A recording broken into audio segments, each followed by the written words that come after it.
we did an institute in Wilmington, Delaware, and I found myself back in Wilmington, Delaware at a later date, and I was walking through MLK, I think it's MLK Boulevard. You know, MLK in everybody's city looks the same. Yeah, because unfortunately. Yes, right. But and so the young man, he sees me walking down the street. He's like, "Hey, you're Mr. Black Man Can." I was like, "Yeah." And he goes, "You know, at the institute, you told us that we need to pay it forward. And at the institute, we teach other young men how to tie ties." And so he then comes back to me and says, "I paid it forward." And I said, "So who did you teach how to tie a tie?" He said, "I taught my dad how to tie a tie."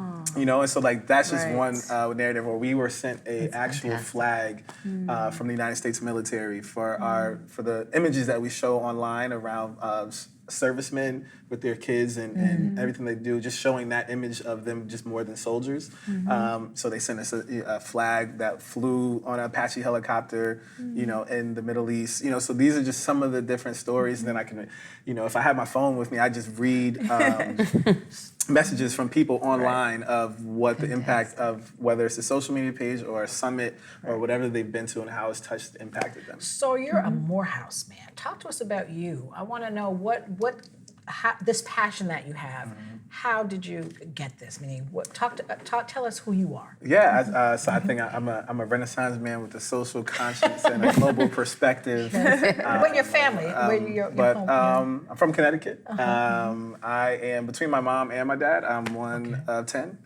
Wow. So yes, I have 10 brothers and sisters. And I think growing up with my mom and my grandparents, they laid a really strong foundation, but it wasn't until I got to Morehouse that it came alive. That's why I'm an advocate for so many boys going to Morehouse. So we go to this thing, the first day at Morehouse, you go to Welcome to the House. And so I think all the cliche statements that you hear, you know, anything you put your mind to, you can do it. Knowledge is a, you know, terrible, mind is a terrible thing to waste. All these things, they're in everybody's school building. Right. And then when I went to Morehouse, the light bulb came on and all of that became that I could do that. And that the confidence, because you don't get that again through the K through 12 system. Right. The confidence in just being a Black man and the things that you can accomplish and that anything that you want to do, you can accomplish if you're willing to put the work in. And Morehouse gave me that confidence. And so I've been pursuing excellence with impeccable effort ever since. Now, do you see yourself doing any kind of advocacy work when it comes to K through 12? Meaning, all the loophole, all the holes that you see in it, because I saw it with my son, you know, how he was treated versus how my daughter was treated. You know, I mean, it used to bring tears to my eyes, literally, because I'm like, am I really seeing what I'm seeing here? And then I'd have to confront and fight the whole time. Yes. It's so different. It's different for young Black boys in school. Different. It's really different. It is very much a very different experience. And so I do see myself, I mean, I used to teach, I've been a school leader, and now I work at the Urban Assembly here in New York City. And what's your title there? You're Deputy Director of Social Emotional Learning. And would you mind explaining what that is for yes, some viewers who might not know? Yes, so Social Emotional Learning is the development of teaching kids goal-directed behavior, optimistic thinking, that's back to resiliency. Social management, social awareness, but helping schools do the implementation and sustainability of that in their school. Like we have to make our schoolhouses places of social emotional learning, putting that into the culture, putting that into the school, into the culture, into the school, that we can teach kids these skills. I think too often we think goal-directed behavior, optimistic thinking, something like you either have it or you don't. It happens through life experiences. But no, you can literally teach kids as early as fourth and fifth grade, even younger, that you can develop these skills and you can teach them, and then they'll exhibit these as they go on throughout life, which will then allow for them to be successful. I will tell you that I think that your beginning with the middle school students is just dynamic, because very often a lot of programs will begin in the high school years, and sometimes that's a little too late. No, absolutely. I mean, statistics show that. So what states do, including the New York State, is they take third grade reading scores, and based off third grade reading scores, that's how you project how many jail beds you'll need by the time these students are in high school, because if you can't read, you're more likely to commit a crime. So the earlier we can start, the better, because they're literally already pegging our boys to be in the prison system, and there's private prisons making lots of money off that. Like that's something we wanted to, we all could invest in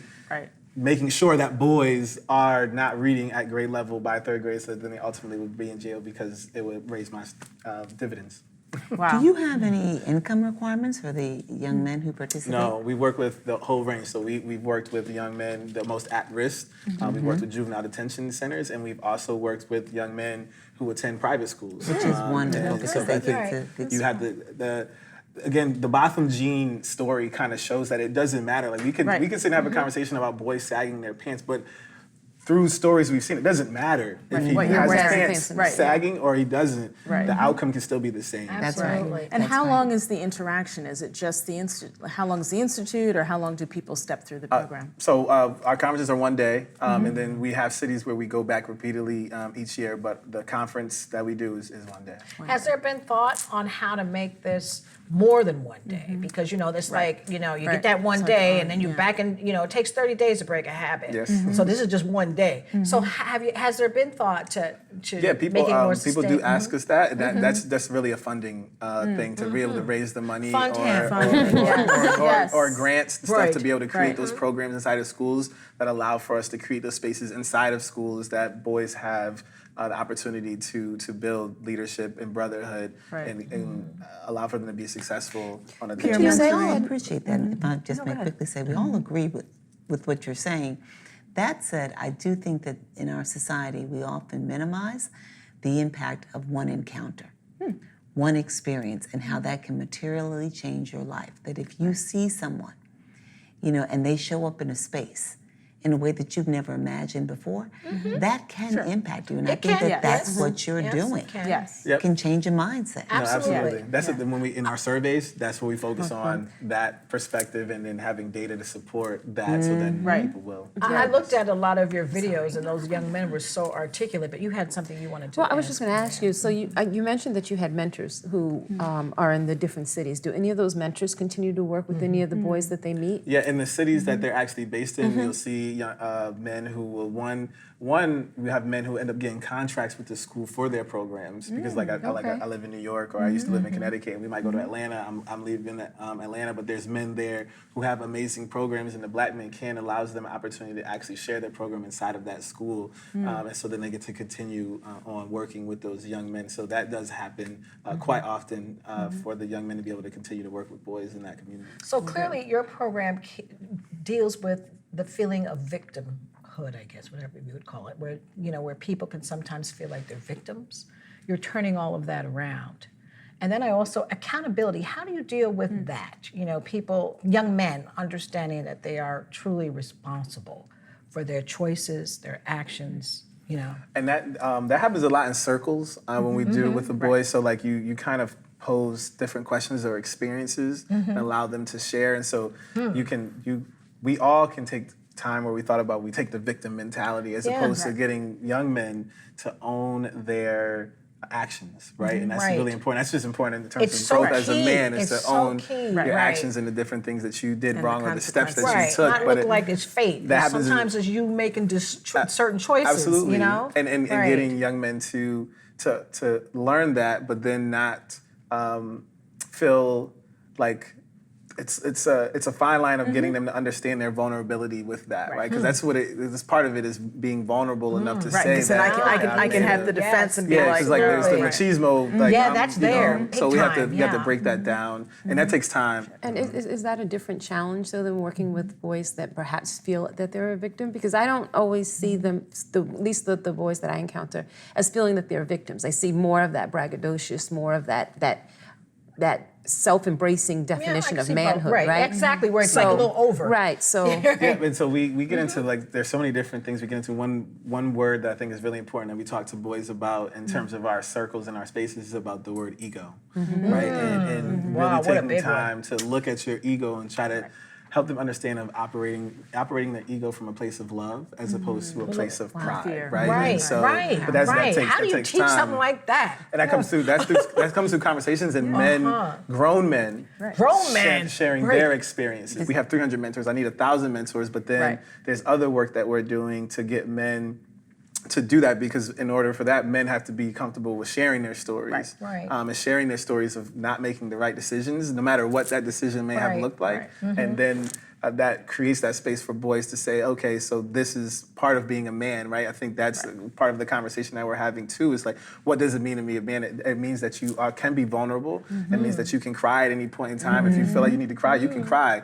Too many times, like even when we talk with mothers and single mothers, both single mothers and non-single mothers, but how many times has a mom said, man up? Those are some man up. Yeah, Boys yeah. don't cry. Or he's my little man. Yeah, like those are things that those can be experiences or words that play a role when that man becomes an adult, and then Yes. some a woman trigger. is going to deal with that. There you go. Right, but it starts with building those skills and talking about these things when they're at a younger age. You mentioned boys, you mentioned men. What role is there for women to play within the organization in supporting your work? That's a great question. Yes. A lot of times, when women come out, it's like they want to help with like registration. They don't even want to be in the workshops. We've had women do presentations, depending on whatever topics they may have. Like we had some people who do financial literacy and some other topics, but they just want. I need a space for. My husband, I need a space for my young man. This is my opinion, so people may disagree with me, but that's okay. Right now, I feel like if you're as a black woman, as a woman, period, every weekend there is a conference for women, whether it's a big conference Absolutely. or it's a small meetup. conference, That's a local who we community. are. It's a meetup. Yeah, no, and women have Black natural girls tendencies meetup. to congregate and create Right. community, right? Yes. And so, Yes. so then when I'll ask women, I say, so where would you send your son, your uncle, your nephew, your grandfather? What space do you send them to? And nobody has an Right. answer. That's what the Black Man can, in terms of like the grandiose vision, that's what it becomes in creating all those spaces for all types of men to be able to come, to be able to heal and to be able to restore. Because that's what happens when women get together in those spaces. Yes. And so we as men need those same So spaces. you are disrupting, and that's good. This has really given all of us just hope, and we want you to replicate. Yeah, absolutely. We want you to replicate, because you can. That's- Anyway, thank you, Brandon. And thank you, Savvy panelistas. And that's all the time we have for this episode of Brooklyn Savvy. We'll see you again next time on Brooklyn Savvy. Bye.